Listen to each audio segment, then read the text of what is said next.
제목은 내 영을 부어주리니라는 그런 제목의 말씀을 전합니다. 우리가 알고 있는 그대로 학생들이 학교 가서 공부를 하면 역사, 인류 역사를 배우게 되면 구석기 시대, 그리고 청동기 시대, 그리고 철기 시대 이렇게 나누게 됩니다. 여러분, 그렇게 우리의 인류 역사를 나누어 말하듯이 우리가 교회사도 우리가 보시면 교회의 역사를 영적으로 이렇게 나누게 됩니다. 먼저는 족장시대라 그러고요. 그 다음에 두 번째로는 율법시대라, 그리고 신약에 들어와서는 은혜시대라. 근데 이제 신약시대에 들어와서는 은혜시대라고 하면서 또 교회시대라 그렇게 말하게 됩니다. 지금은 은혜시대, 교회의 시대 속에 우리는 살아가고 있습니다. 교회 시대를 우리가 다른 말로 말하면 교회는 성령의 역사로 교회가 이 땅에 이루어지게 되는 것입니다. 그래서 교회 시대는 곧 성령의 시대라 그렇게 말하게 됩니다. 성령님이 오순절날 마가이 다락방에 임했습니다. 예수님의 제자들이 예수님이 성천하시는 것을 안타까워하지요. 여러분, 하늘나라 예수님께서 올라가실 때 제자들이 참으로 안타까운 마음을 가지고 있었습니다. 그때 예수님께서 사랑하는 제자들에게 너희들은 절대로 이 예루살렘을 떠나지 말고 내가 이제 가면 너희에게 성령을 보낸다. 그러니까 그 성령을 기다리라. 그래서 예수님의 12 제자들과 120명의 성도들이 이제 오순절날, 그러니까 바로 오늘 성령 강림주일이죠. 바로 오순절입니다. 그들이 마가의 다락방에서 예수님께서 약속하신 성령을 기다리며 그들이 뜨겁게 회개하고 기도했을 때 마가의 다락방 120명의 성도들에게 불같이 성령이 임하게 된 것입니다. 여러분, 그 성령을 받음으로 인하여 사랑하는 제자들은 주의 복음의 사역자가 되고 그리고 하나님의 교회가 이 땅에 불같이 일어나게 된 것입니다. 예수님께서 말씀하셨습니다. 우리가 사도행전 1장 8절 잘 아는 말씀입니다. 다 같이 오직 성령이 시작. 오직 성령이 너희에게 임하시면 너희가 권능을 받고 예루살렘과 온 유다와 사마리아와 땅끝까지 이르러 내 증인이 되리라 하시니라. 아멘. 그래서 우리가 이제 예수님을 믿습니다. 그 예수님을 믿는다는 것은 우리가 예수 그리스도를 알아야 안 되겠습니까? 여러분, 근데 또 내가 예수님을 안다는 것으로 끝나면 됩니까? 예수님이 내 속에 역사하셔야죠. 머리로 아는데 내 가슴으로는 예수님을 받아들이지 못하는 그런 성도가 있거든요. 그러니까 여러분, 우리가 지식적으로는 예수님이 계신다 아는데 내 신앙 속에 예수 그리스도가 역사하지 않는 것입니다. 왜 그렇습니까? 성령이 내 속에 없으니까. 성령이 임하지 않고는 우리는 예수님의 살아계심을 내가 체험적으로 믿지 못하고 살아가게 되는 것입니다. 그래서 신앙생활은 곧 성령을 받아야 합니다. 자, 그럼 예를 들어서 말하겠습니다. 예수님의 제자들을 보시기 바랍니다. 여러분, 예수님의 제자들이 예수님께서 부르셨습니다. 그때는 그들이 눈으로 보고 예수님을 따르지요. 왜냐하면 예수님께서 이적을 베푸르셨거든요. 그때 당시 마귀를 쫓을 수는 없거든요, 사람들이. 그런데 예수님은 마귀를 쫓으셔요. 예수님은 병자를 살리셔요. 예수님은 무리를 걸으셔요. 그런 어떤 능력을, 기적을 행하시니까 제자들이 예수님을 따르기를 원하는 거예요. 예수님께서 나를 따라오느라 제자들을 향하여 그렇게 말씀하시니 제자들이 예수님을 쉽게 따라갑니다. 자기들의 모든 것을 버리고, 가족도 버리고, 직업도 버리고, 모든 것을 버리고 예수님의 뒤를, 그래, 내가 예수님을 따르면 나도 저와 같이 능력이 있으리라. 내가 예수님을 따르면 나도 뭔가 한 건수를 올리게 되겠구나 하는 어떤 그런 기대감을 가지고 예수님의 제자들이 예수님을 따르지요. 그러나 그들이 예수님을 따르지만 여러분, 성령이 임하지, 그들에게 성령이 없으니까 어떡합니까? 예수님을 여러분 실망케 합니다. 나중에 예수님이 잡혔을 때 그들은 도망갑니다. 예수님의 십자가에 달릴 때 요한 제자 외에는 아무도 없었습니다. 다 예수님을 버리고 도망간 겁니다. 여러분, 그와 같이 오늘도 예수 그리스도를 믿지만 내 심령 속에 예수님이, 성령이 임하지 않고는 우리가 지식으로 예수님은 계신다, 예수님은 믿는다 그러지만 내 신앙 속에 그런 열정적인 믿음으로 나가지 못하게 되는 것입니다. 오늘 제가 설교를 준비하면서 아이고 우리 윤민이도 여기 있는데 우리 초등학생, 중학생들이 오늘 설교를, 성령에 대한 설교를 어떻게 이해할까 그런 걱정이 많았습니다. 어쨌든 저는 요즘 이제 우리 초등학교 아이들이 우리 예배 속에 동참하는 것이 저는 한없이 감사한데요. 그러니까 우리가 이제 쉽게 이제 이해하기 위해서는 하나님은 이 세상 만물을 만드시고 마지막 날 사람을 만드십니다. 근데 사람을 하나님은 흙으로 빚으시고 이제 하나님의 모습으로 만드시고 그리고 마지막에 하나님께서 사람의 코에다가 하나님의 영을 불어넣습니다. 그러니까 하나님의 영이 내 속에 거하게 되는 거예요. 그래서 우리 인간은 이원론을 말하기도 합니다. 하나는 육, 그 다음에 영, 이원론을 말합니다.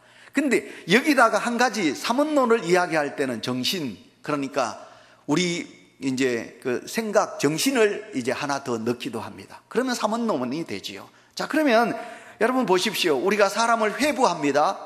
의사들이 사람의 몸을 회부해가지고 사람의 마음, 몸에 있는, 몸속에 있는 마음을 찾으려고 그러면 마음이 찾을 수가 없어요. 영을 찾으려고 그러면 영을 찾을 수가 없어요.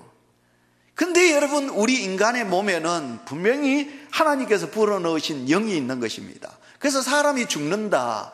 그러면 육체는 죽어요. 육체는 나이가 많고 이제 늙어가지고 쪼그라들고 허리가 아프고 머리가 하얘지고 주름이 생기고 우리 육체는 죽지만 그러나 하나님께서 우리에게 주신 영은 우리가 영원히 사는 거예요. 그래서 한자어로 영자를 긴 그러니까 영원히 사는 영자로 주신 거예요. 그래서 사람은 이 영이 살아야 돼요. 하나님이 주신 영이 내 속에 영이 건강해야 되고 내 영이 살아야 돼요. 그래서 하나님께서 우리에게 성령, 하나님의 영을 다시 불어넣어 주셔야만이 우리는 하나님의 사람으로 살아갈 수가 있는 것입니다.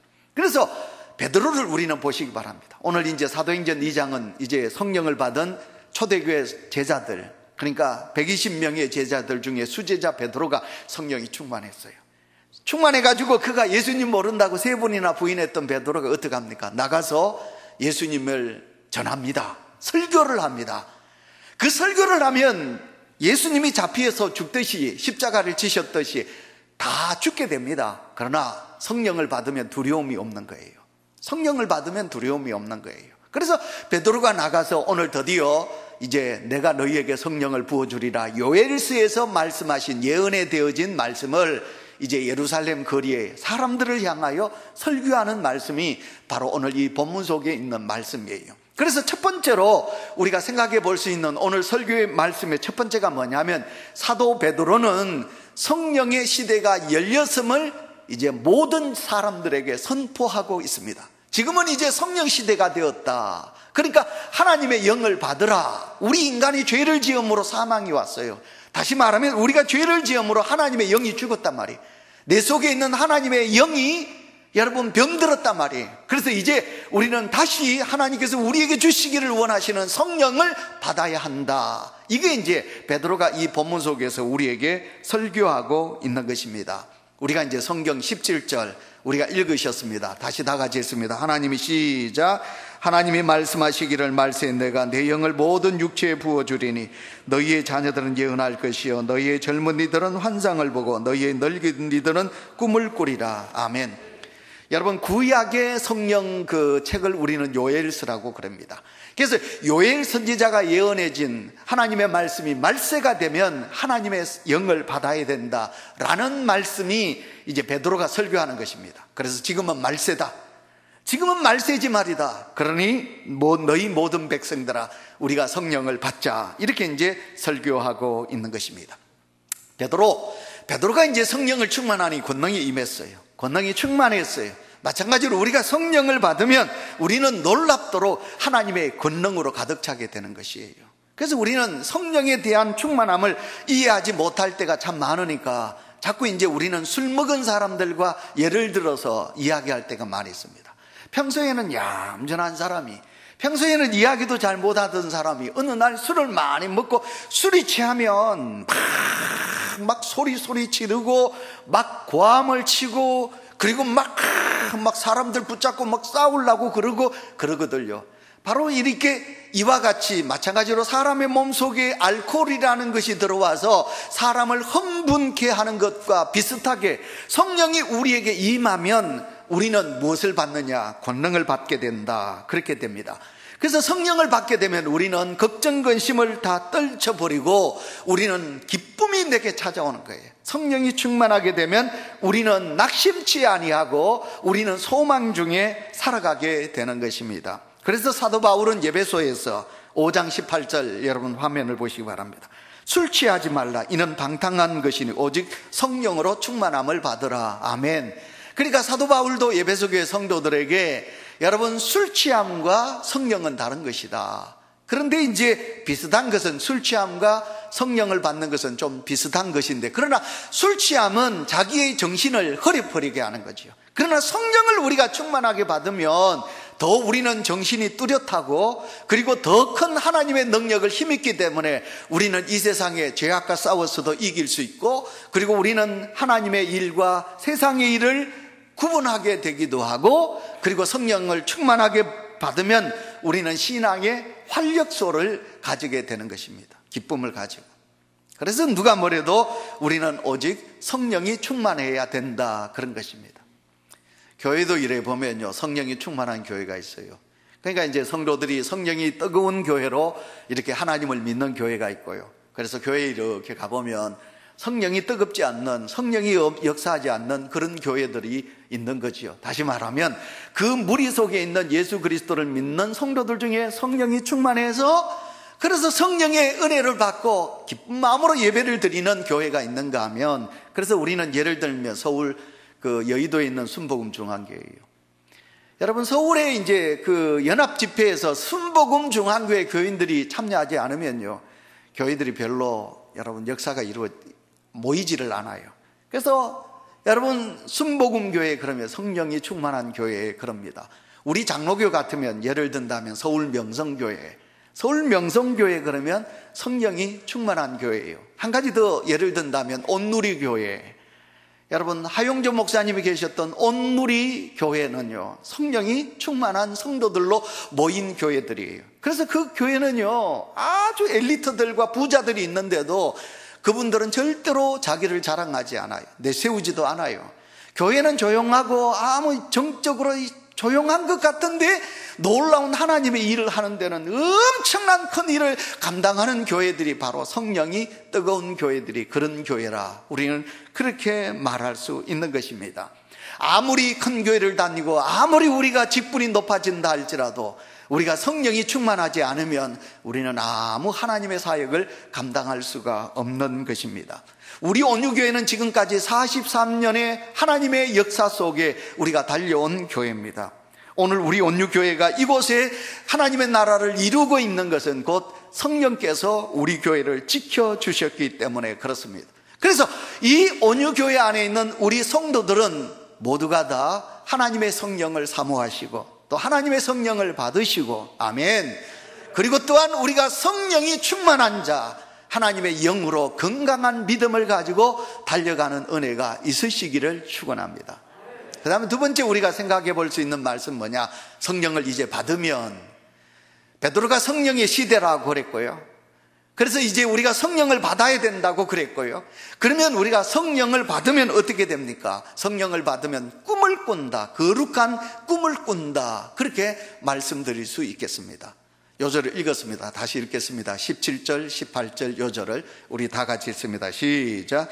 하나님이 말씀하시기를 말세에 내가 내 영을 모든 육체에 부어주리니 너희의 자녀들은 예언할 것이요 너희의 젊은이들은 환상을 보고 너희의 늙은이들은 꿈을 꾸리라. 그때 내가 내 영을 내 남정과 여정들에게 부어주리니 그들이 예언할 것이요. 아멘. 여러분, 먼저 이야기합니다. 우리의 자녀들은 예언할 것이요. 앞을 이야기한다 이 말이거든요. 그러니까 우리 아이들이 그럽니다. 엄마 있잖아, 나는 나중에 이렇게 할 거야. 아버지, 나는 나중에 이렇게 저는 그렇게 살겠습니다. 이게 예언이라는 거예요. 그러니까 여러분, 무당들이 어떤 이렇게 지시한 그게 아니고, 여러분, 우리의 자녀들은 어떻게 합니까? 우리의 자녀들은 내일을 이야기한다는 거예요. 내일을 이야기한다는 거예요. 오늘도 제가 새벽기도 때 옛날 이야기했는데, 그러니까 우리는 옛날에 이렇게 젖어가지고 옛날 이야기를 많이 하잖아요. 그러나 우리 아이들은, 우리의 자녀들은 내일을 이야기한다는 거예요. 그러니까 여러분, 생각이나 인간의 생각 속에 무엇입니까? 여러분, 우리가 성령을 받으면 하나님의 생각이 담겨진다는 거예요. 그래서 우리의 자녀들이 하나님의 생각으로 담겨지게 되니까 우리의 자녀들이 부모가 생각지도 못했던 이야기들을 막 한다는 거예요. 아빠, 나중에 나는 있잖아, 이렇게 살 거야, 이렇게 할 거야, 나는 이런 일들을 할 거야. 우리의 자녀들이 그런다는 거예요. 그 다음에 이제 두 번째로 무엇입니까? 오늘 성경 말씀에 보면 너희의 젊은이들은 환상을 보고, 환상이 무엇입니까? 여러분, 우리가 눈을 감고 그리는 겁니다. 12대문을 그리듯이 우리의 자녀들이 내일에 살아갈 일들을, 비전을 갖는 것입니다.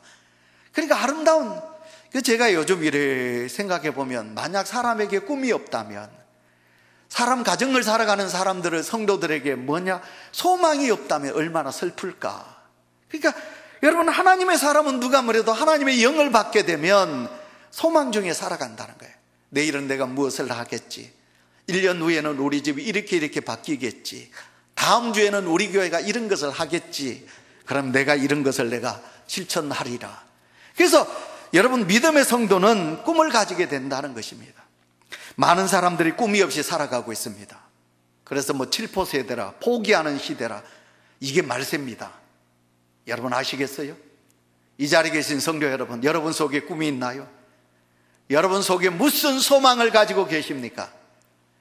자, 그러면 하나님께서 우리에게 성령을 주시면 어떡합니까? 우리는, 젊은이들은 환상을 본대요. 그 다음에 세 번째 무엇입니까? 연세 많은 어르신들, 늙은이라 이렇게 말했는데, 연세 많은 어르신들이 꿈을 꾼다, 그렇게 말씀하셨어요. 꿈을 꾼다. 80이 넘어서 중학교 검정고시를 치는 어르신들이 계시더라고요. 여러분, 얼마 전에 제가 노인대학 이야기할 때 김차숙 할머니는요, 여러분, 운전면허증을 몇 번 실패했느냐 하면 694번인가 실패했어요. 운전면허증. 그런데도 그 할머니는 꿈을 가지고 면허증에 도전했어요. 그 면허증에 딱 합격을 했어요. 그러니까 현대자동차에서 차를 선물 하나 줬어요, 할머니에게. 그러니까 우리가 이제 꿈이 없으면 어떻게 됩니까? 꿈이 없으면 모든 것을 포기합니다. 안 된다, 나는 이제 나이 먹었어, 늙었어. 그러나 예수 그리스도를 믿는 연세 많은 어르신들이라 할지라도 꿈을 꾸게 되는 것입니다. 사도행전 20장 24절 우리 다 같이 읽겠습니다. 시작. 내가 달려갈 길과 주 예수께 받은 사명 곧 하나님의 은혜의 복음을 전거하는 일을 마치려 하면은 나의 생명조차도 조금도 귀한 것으로 여기지 아니하리라. 아멘. 사도 바울은 이제 나이가 많거든요. 사도 바울은 지금 이 말씀을 전할 때 자기는 달려갈 길을 달려간다. 언제까지? 내가 죽는 날까지. 죽는 날까지 나는 하나님의 꿈을 가지고 나는 달려가리라.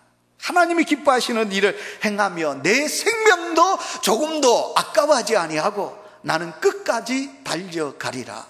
꿈의 모습을 우리에게 보여주고 있습니다. 그러니까 성령을 우리가 충만하게, 성령을 받으면 먼저 우리의 언어가 달라집니다. 그래서 예수 믿는 성도는 여러분 성령이 충만한 언어를 가지셔야 돼요. 늘 화내고 짜증내고 막 세상적인 어떤 욕을 하고 막 어떤 그런 말을 우리 예수 믿는 성도는 하시면 안 돼요. 그러니까 예수 믿는 성도 입에서 만약 안 돼, 못해, 할 수 없어, 끝났어, 우리가 뭐 할 수 있어, 이 나이가 많은데 이제 우리에게 무슨 희망이 있어, 안 돼. 이건 예수 그리스도를 믿는 성도가 가져야 될 성령의 말이 아니에요. 그러니까 여러분 가정에서 친구들과 여러분 자녀들과 말할 때 여러분의 언어 속에 못해, 안 돼, 하지 말자, 안 된다, 우린 끝났다, 알았어, 우리한테는 희망이 없어. 여러분, 이런 말들을 여러분 언어 속에 있는가 한번 생각해 보세요. 예수 그리스도를 믿는 성도는 아무리 연세가 많아도 안 돼, 이게 아닙니다. 예수 그리스도를 믿는 성도의 입에는 그래, 괜찮아, 얘들아 괜찮아, 얘들아 하나님이 도와주잖아, 내일이 있잖아, 우리는 하면 되잖아, 왜? 하나님께서 나와 함께 하시니까. 우리에겐 절대로 안 된다는 말은 하면 안 돼. 얘들아, 힘 가지자. 우리가 희망을 가지자. 그리고 기쁘게 살자. 우리가 달려가자. 이게 예수 그리스도를 믿는 연세 많은 어르신들이 꿈을 꾸리라. 베드로의 설교 속에 연세 많은 어르신들이 꿈을 꾸리라. 그래서 우리 아이들과 청년들만 환상을 보고 예언을 하는 것이 아니라 우리의 연세 많은 어르신들도 꿈을 꿔야 된다는 거예요. 그래서 우리가 가져야 될 내일의 밝은 미래를 향하여 우리가 달려가야 된다는 거예요. 그것이 오늘 베드로가 우리에게 설교, 하나님께서 말씀하시기를 우리가 성령을 받으면 거룩한 꿈을 꾸게 된다. 그게 이제 두 번째 오늘 성령님께서 우리에게 주시는 하나님의 말씀입니다. 이제 세 번째로 우리가 하나님께서 우리에게 주신 말씀은 무엇입니까? 성령을 받으면 하나님의 뜻을 품게 된다고 말씀하고 있습니다. 우리 21절 우리 다 같이 읽습니다. 21절 시작. 누구든지 주의 이름을 부르는 자는 구원을 받으리라 하셨느니라. 아멘. 누가 뭐래도 생명만큼 소중한 게 어디 있겠습니까? 여러분 가족들이 지금 병중에 있다면 여러분 그보다 더 슬픈 것은 없잖아요. 아무리 이 세상의 모든 것을 누리고 산다고 할지라도 여러분의 생명, 여러분의 어떤 건강을 잃어버린다면 그보다 더 슬픈 것이 어디 있을까요?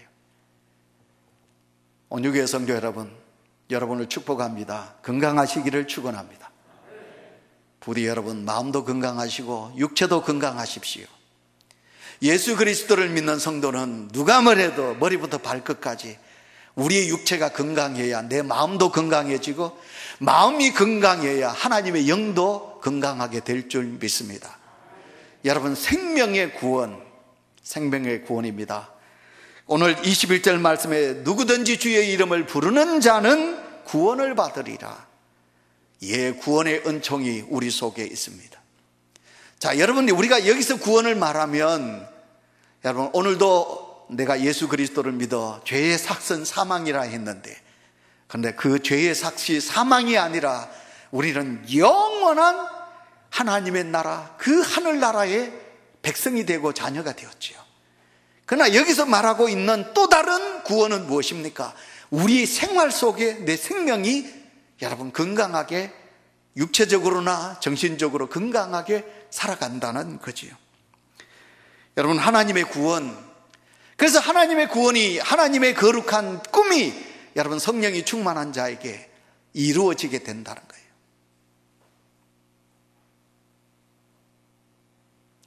자식이 부모님의 그 마음을 이해한다면 그 자식은 철이 들었죠, 그죠?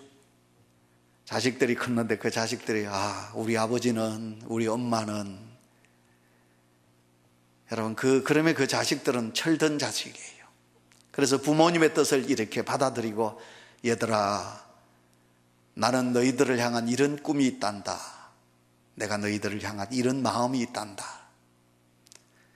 그래서 저는 오늘 새벽에도 제가 이래 우리 아들 두 놈하고 우리 교회 청년들 이래 기도하면서 우리 청년들 중에 병 중에 있고 약한 중에 있는 청년들을 생각하면 가슴이 메어지더라고요. 부디 자녀들은 건강하셔야 돼. 그래서 엄마 아빠의 마음을 아프게 하면 안 돼요. 그래서 여러분 건강하셔야 돼요. 전번에도 그랬지만 여러분 자식들이 부모 앞에서 그러시면 안 돼. 어쨌든 여러분 열심히 하셔서 부디 여러분 포기하지 마시고 우리 청년들 절대로 포기하지 마시고 여러분들 부디 열심히, 그래서 부모님의 그 뜻을 이루어줘야지. 마찬가지로 이제 제가 여러분들에게 부탁합니다. 우리는 하나님의 아들이요 하나님의 딸이에요. 하나님이 왜 우리를 이 땅에 보내셨을까요? 저는 우리 교회 이래 권사님, 집사님, 어제도 제가 권사님 옷을 이래 만지면서 이쁘다고요. 예, 우리 이쁘게 살면 얼마나 좋을까. 하나님이 우리를 보시고 하나님의 성도들이 늘 찔찔 짜고 늘 하나님의 성도가, 오늘 저희 집 사람 여기 없습니다만 저희 집 사람은 꼭요 우리 그 식탁에 꽃을 꼽아요.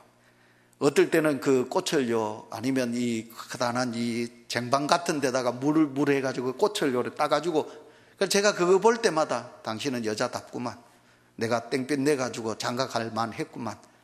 제 마음에 그런 마음 돼요. 그러니까 밥 먹을 때 그 꽃을 보면서 밥맛이 더 나지. 그러니까 우리가 하루를 살아도 건강하게, 하루를 살아도 이쁘게, 그 하나님을 믿는 천지 모든 만물을 창조하신 그 하나님의 자녀가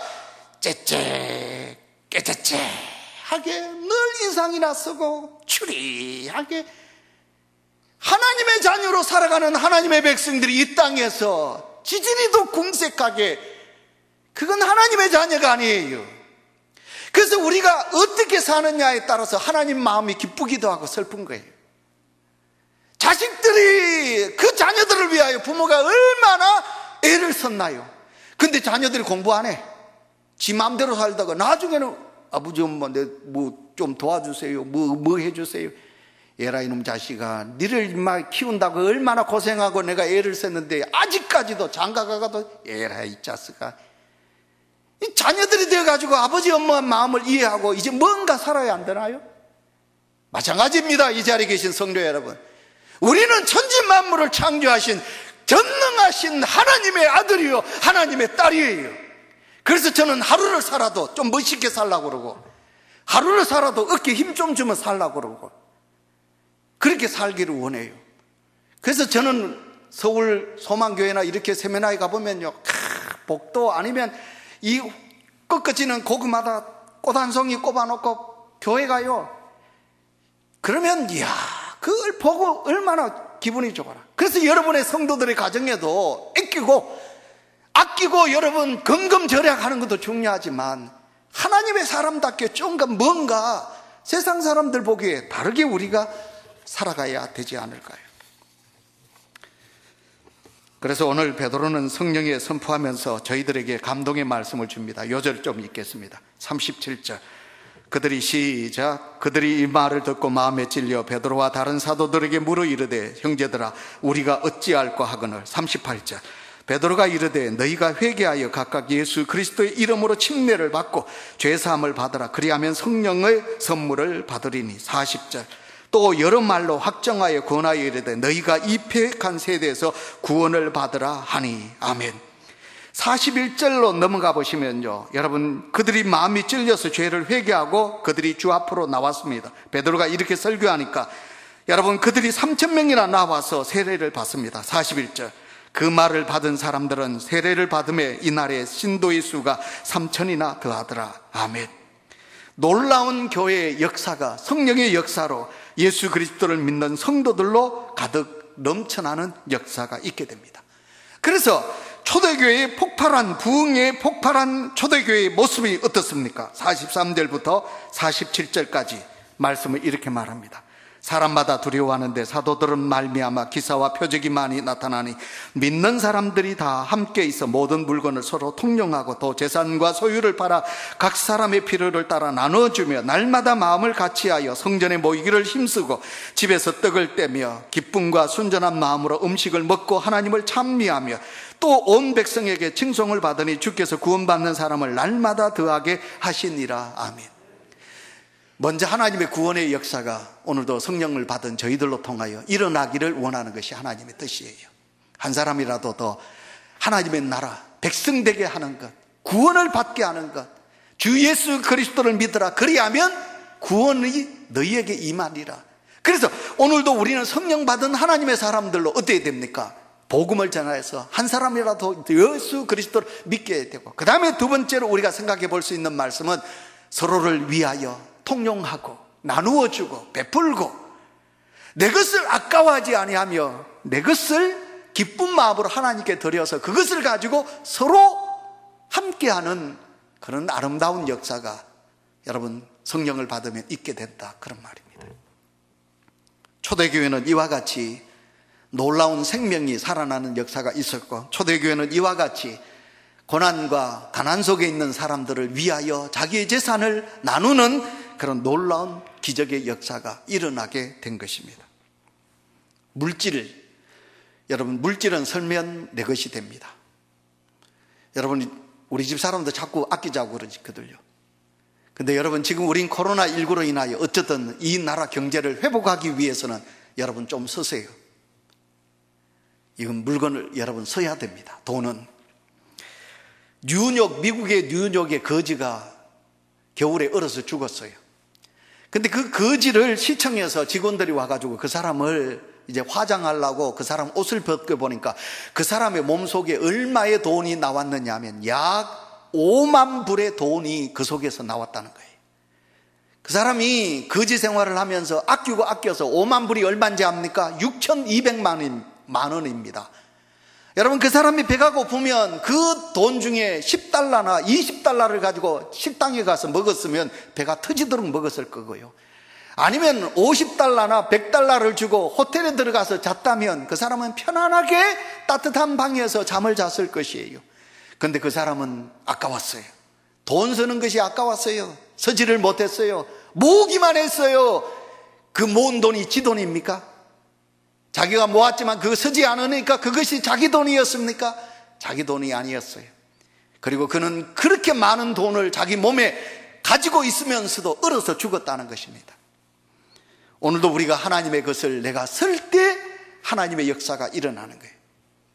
그래서 오늘도 초대교회, 놀라운 하나님의 교회가 연약하게 살아가는 이 땅의 사람들을 향하여 나누고 베풀 때 하나님이 그곳에 더 큰 복을 주신 거예요. 그래서 오늘도 우리가 그 믿음으로 이 자리에